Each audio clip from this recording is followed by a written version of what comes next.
Hey, book lovers. Want to hear a story?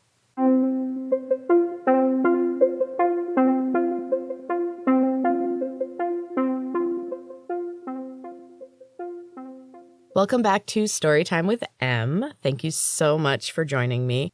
I am currently sharing my book Feelers, a chapter or sometimes two every week.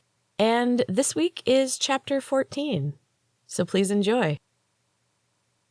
The sun was high overhead, and its brightness was startling. How many years had passed since I'd last seen the sun? Mr. Cheer was a pitiful replacement for the real thing. I tipped my head back and let the warmth wash over my face. The protection of the trees quickly gave way to rolling green fields. Mina paused at the edge of the tree line. A narrow dirt road cut through the bright hills. Beyond the dusty road was the first in a line of small, shabby houses. Their walls were made from trash, ancient rusting traffic signs, and colorful plastic bottles. There were beautiful designs woven throughout the battered walls and partially hidden beneath a thick layer of gray dirt. The nearest to us was a house from the old times, a charred relic of wood and steel, refurbished with opaque plastic and windows of sky-blue glass. The panes of the glass were decorated with golden symbols. Eyes, circles, triangles, and stars all swirled over the surface and seemed to shift slightly as we approached. The wind stirred a chime made of weathered metal bars and pieces of broken glass. The sound was soft but somehow grating, a warning to any who trespassed. The noise sent a shiver down my spine, but Mina smiled. She stepped confidently onto the warped wooden steps and pushed aside the plastic strips that hung over the doorway. The strips were decorated with beads, seeds, and twigs. They rattled and scratched as she moved them aside. Warning bells were going off in my head, but the others seemed calm and confident in Mina's choices. We followed her into the dim room beyond. Patches of blue light filtered into the room through the panes of glass, casting shadows of the symbols on the floor. They formed 3 circles on the weathered floor, with an eye in the center of each. I was so absorbed in the symbols that I didn't see the woman seated at a table in a small kitchen in the back of the room. I jumped when she spoke. "How many?" She was dressed in black sweatpants and a large gray pullover hoodie. Her hair was dark and streaked with a wide swath of white. The deep blue of her eyes was barely visible as she squinted, revealing deep wrinkles around her eyes. 3 firsts, 1 third, Mina replied. The woman nodded and sat back in her chair. She put a pipe to her lips and exhaled a sweet-smelling cloud of smoke over us. The smell was overpowering, and tears filled my eyes. I coughed a little, but tried to keep it quiet. I didn't want to offend this woman. She was shrouded in a dark, pulsing aura of simmering rage. "You're missing one," she said matter-of-factly. She exhaled another cloud and motioned for us to join her at the table. Mina confidently took the chair opposite the woman. Gwen and Kaya took the remaining 2.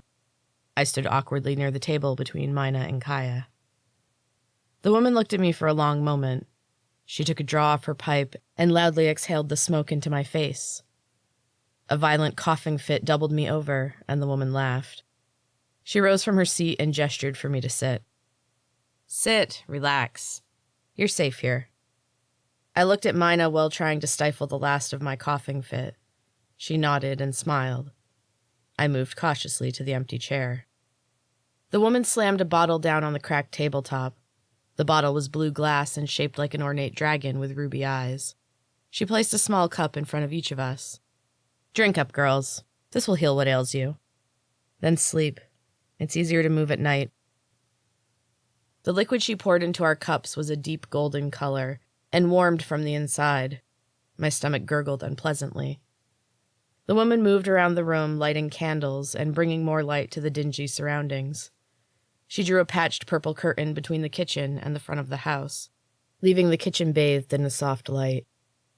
Along one wall was a row of cots covered with thick woolen blankets. The woman gestured to them with a sweep of her arm. "Sleep. Rest easy here. You're safe. I'll wake you for dinner." She nodded to us and slipped through a door in the back. Mina rose from her seat and stretched her arms overhead. A small smile played on her gentle face. "Let's sleep, girls. Mills is a guardian. She may not look it, but she is quite powerful." The girls settled into their cots quickly. but I lay staring at the rusted tin roof long after their breathing had become slow and even. A soft click and the lightest creak of hinges alerted me to the door swinging open in the back, and I watched the woman Mina had called Mills slip into the room. She saw me watching her and put her finger to her lips. She motioned for me to follow her and slipped behind the faded purple curtain. I threw back the scratchy blanket and eased myself off the cot, trying to make as little sound as possible. The curtain pulled back as I approached and fell back into place after I stepped through. The woman knelt in the middle of the room, right in the center of a blue circle of light. She sat with her head bowed to the floor in front of her.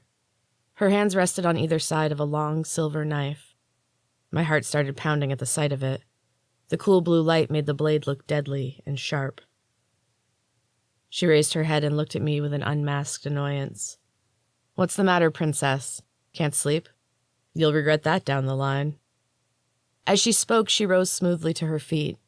The motion was swift and precise, and it was obvious she'd been doing it for years. She produced her pipe and exhaled a large, sweet cloud in my face. She grinned when I doubled over coughing. "It's strange when the fire cannot handle the smoke." She pointed her pipe at me and narrowed her eyes. "You're a strange one." I stared at her, unable to respond, unable to speak. My throat was numb and a flame burned deep inside me. I tried to swallow and panicked a little when I couldn't. The woman smiled as she watched me. After a moment, she approached and pressed 3 fingers against my forehead. A blinding white light burned between us, and my body quaked with inner tremors. When she removed her fingers, the light vanished, and I dropped to the floor. There was no feeling in my legs, and the numbness was spreading. The woman laughed and took another draw from her pipe. "You," she said between giggles, "are so weird. I mean, I knew it as soon as I saw you. It's pretty obvious. But man, you are something else. Strangest I've ever seen." While she spoke, she arranged me into a sitting position, propped up against the wall with my legs crossed and my hands in my lap. My head wouldn't stay up, and rolled side to side. She sighed and placed her hands on either side of my face. "Stay," she whispered, and my head obeyed. She knelt in front of me and gave me a sympathetic smile. "I'm sorry. This is my job. Finding the weird ones. It's not personal." She shifted into a more comfortable position and pulled at the frayed cuff of her sweatshirt. "You're a hyper-feeler. You over-feel. You're too sensitive."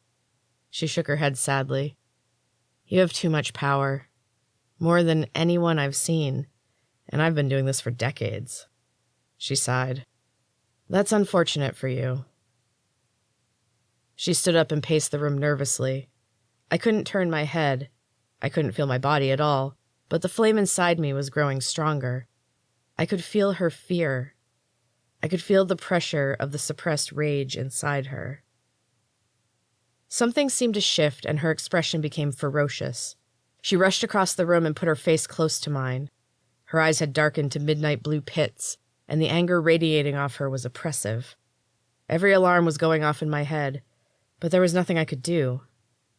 "Stop it. Get out of my head. I don't care who you are. I've been here long before you, and I'll continue long after you're used up and gone. You only get 3 chances. Your friend's already on her 2nd, but she has no idea. They feel less than you do. Enough to be useful. Enough to know there's something wrong with you. But not enough to see the truth." She sat down with a sigh and rubbed her temples. "I'm sorry. This is not an easy life, you know? I've never met one of your kind that understood." She pointed at me accusingly. "There's Bruja in you. I don't know how that happened, but it has to be true." Her head snapped up suddenly, and she motioned for me to be quiet, like I had a choice. She pushed aside the plastic strips and stepped outside. I heard her step off the porch. "Morning, Miss Miller. What can I do for you? You're a long way from home, ain't you?" I hear the shuffle of footsteps in the dirt, and she cries out, but softly, trying not to draw attention. "I don't like your tone, Miss Miller," the deep voice said. The words were slow and drawn out. "You're too comfortable here. Don't mess with me, or I'll see that you are never comfortable again. Understand?" I didn't hear her reply, but I heard the sound of her body hitting the ground. The man laughed, and there was a scraping sound. "Get up, witch. Don't look so surprised. I know what you are, and I will find a way to get you committed. You'll never know when it's going to happen, but it's coming." "Is there a reason for this visit, Leopold?" "Don't you dare call me that." I heard him slap her, and I heard her cry. There was a scuffle, followed by another slap. The flame inside me was growing with every sound. Her rage and my rage mingled and burned inside me. When she speaks, her voice is cool and even, though hoarse. "I will call you whatever I like. Do what you will for now. Your time is coming, and I will still be here when you're gone." "Get up." The man's voice cracked a little. Her response had shaken him. He was a man used to getting his way. The pale blue circles on the floor began to spin. They rose up off the ground in front of my amazed eyes.